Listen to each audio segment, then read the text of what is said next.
అలా అంచులు సార్ ఎదొక్కిలేడు. అరే చిన్నోడా, ఓ అంచులు మెగుతలేవు నాయనా, జర బాధకు బిడ్డ.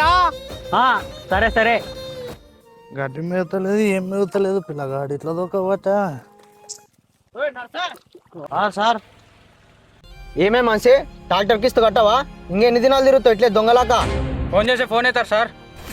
కడతా సార్, రేపు 1 నెల చెరుకు కొడతావు, చెరుకు పైసలు పడినమ్మనే కడతా సార్. ఏ నువ్వు అవలా చెప్పాకు, మొన్న వడ్ల పైసలు వచ్చినాక కడతావు, ఇప్పుడు చెరుకు మీద దొబ్బుతున్నావు. నువ్వు యాగట్టవు. పోయి ట్రాక్టర్ గుంజుకరా పోరా. సార్ నా మాట వినండి సార్. వన్ మాట నేను సార్ వర్షం మొత్తం దుబ్బగా వచ్చి సార్, మొత్తం లాస్ వచ్చింది సార్, మొత్తం పెట్టుబడి మొత్తం నెత్తి మీద పడ్డా సార్. నా మాట వినండి సార్, ఒకసారి వల్ల ఆవు పులి కథలు చెప్పాకు, నాకు ఎన్ని మాటలు చేస్తావు? అరే గుంజుకరా. ఆబ్రా బండి బంద్ చేయి. కంచులాట కూడా అని బండి ముద్దుగా నడుపుతున్నాడు. అరే బండి రోడ్ ఎక్కిరా. వల్ల చెప్పాకు. అయినా లేవు నాయనా, మా ఆయన కొట్టరా. తీసుకపోలేను ఆయన. ఈ వ్యవసాయం ఎంత చేసినా మనం ముందర రాము. ఆ ట్రాక్టర్ కంతు మనం కట్టలేము. మన బతుకులు ఇంతేనేమోరా.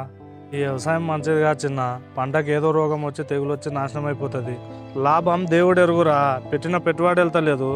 నువ్వు నాలా కావద్దు చిన్న, బాగా చదువుకొని గొప్పోడో కావాలరా.